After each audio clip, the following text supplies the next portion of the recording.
Buenas noches, bienvenidos nuevamente a Claves, el programa de política internacional de TVPTS. Este programa vamos a analizar lo que fue la última conferencia sobre el racismo que se llevó adelante en la ciudad de Ginebra, en Suiza, entre los días 21 y 24 de abril. Para poder analizar esta conferencia contamos con un informe preparado por nuestra producción y nos acompaña en nuestros estudios Claudia Chinati, miembro del Comité de Redacción de Estrategia Internacional. Buenas noches, Claudia. Buenas noches, Gustavo. Te invito a primero ver el informe y después poder analizar entre ambos esta conferencia. La Conferencia Mundial sobre el Racismo, realizada esta semana en la sede de las Naciones Unidas en Ginebra, Suiza, terminó adoptando una versión suavizada de las resoluciones de la anterior cumbre, que se llevó adelante en el año 2001 en Sudáfrica.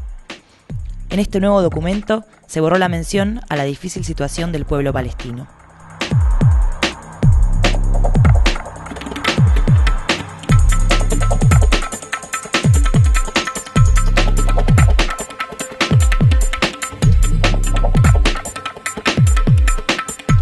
...23 representantes diplomáticos europeos se retiraron de la sala en protesta y rechazo al discurso del presidente de Irán, Mahmoud Ahmadinejad, sobre el Estado de Israel. بعد از جنگ جهانی دوم به بهانه قربانی شدن یهودیان و سوء استفاده از هولوکاست با تجاوز و لشکرکشی یک ملت را آواره و عده‌ای را از اروپا، آمریکا و سایر کشورها به سرزمین آنان منتقل کردند و یک حکومت کاملا نژاد پرست را در سرزمین اشغالی فلسطین به بهانه و در واقع به بهانه جبران صدمات نژاد پرستی. Estados Unidos e Israel, junto a otros 7 países imperialistas, habían anunciado que no asistirían a la conferencia debido a que en el borrador de declaración se hacía demasiado hincapié en un supuesto racismo de parte de Israel. De más está decir que ninguna de las delegaciones presentes se sintió ofendida ni dijo una palabra ante el ataque aéreo-terrestre israelí sobre la Franja de Gaza, llevada adelante en enero de 2009 y que dejó alrededor de 1.400 muertos y más de 3.000 heridos, casi la mitad de los cuales son mujeres y niños. No hubo una sola queja frente a la construcción del criminal muro con Gaza, o las duras condiciones y la discriminación que sufren los árabes israelíes.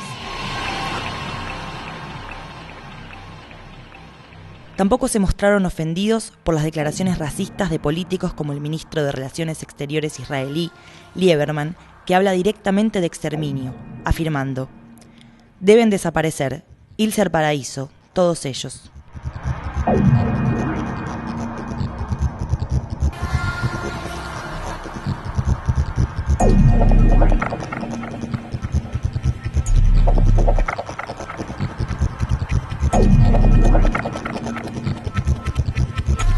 Estos gestos son una muestra más de la hipocresía de las Naciones Unidas, que históricamente han dado el visto bueno a las acciones militares colonialistas del Estado de Israel desde su fundación, basada en la expulsión del pueblo palestino de su tierra bajo el supuesto derecho a defenderse.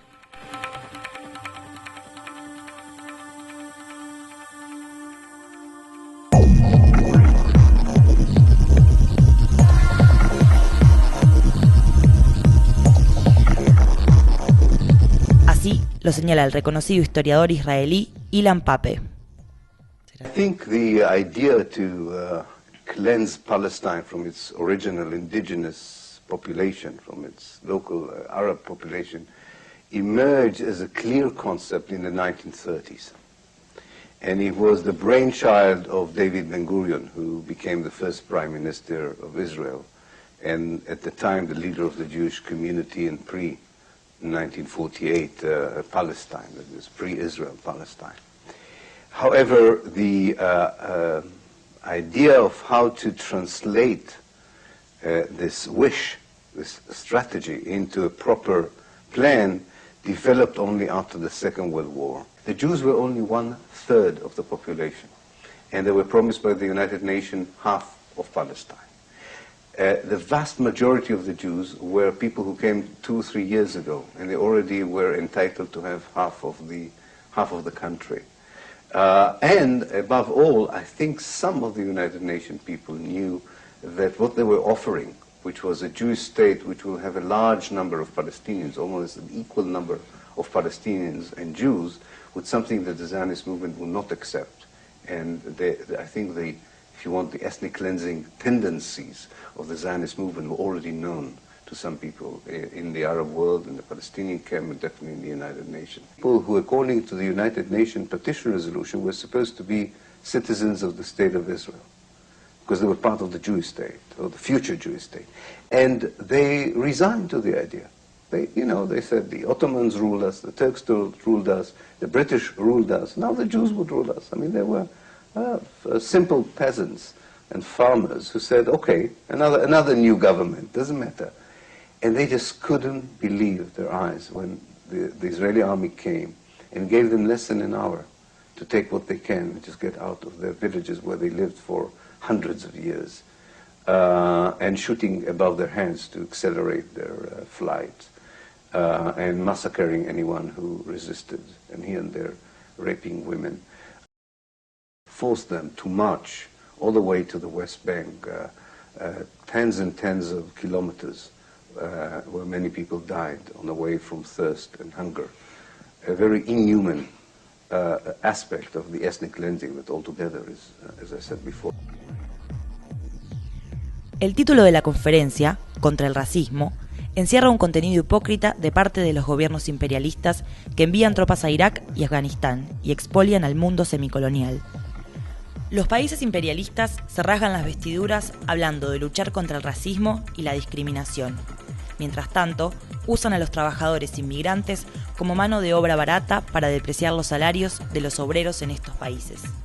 Estados Unidos, además de defender y sostener al Estado terrorista de Israel, mantiene dentro de sus propias fronteras la discriminación y marginación de una importante minoría afroamericana que nutre mayoritariamente las filas de los desocupados y los pobres, de los jóvenes que pueblan las cárceles, que son, junto a la comunidad latina, las principales víctimas de duras campañas derechistas, alimentadas por la propia acción opresiva y discriminadora del Estado norteamericano. El mismo gobierno de Obama, que levanta, continuando la obra de Bush, el muro en la frontera entre Estados Unidos y México, mantiene en las sombras de la ilegalidad a millones de trabajadores latinos.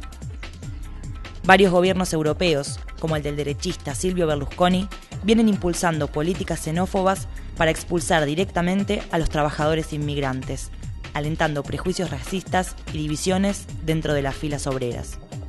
Durante el último año, al ritmo de la crisis económica, se han multiplicado agresiones a inmigrantes y políticas cada vez más duras contra este sector de la clase trabajadora que sufre las peores condiciones laborales. En este marco, la Conferencia contra el Racismo de las Naciones Unidas no fue más que una verdadera hipocresía.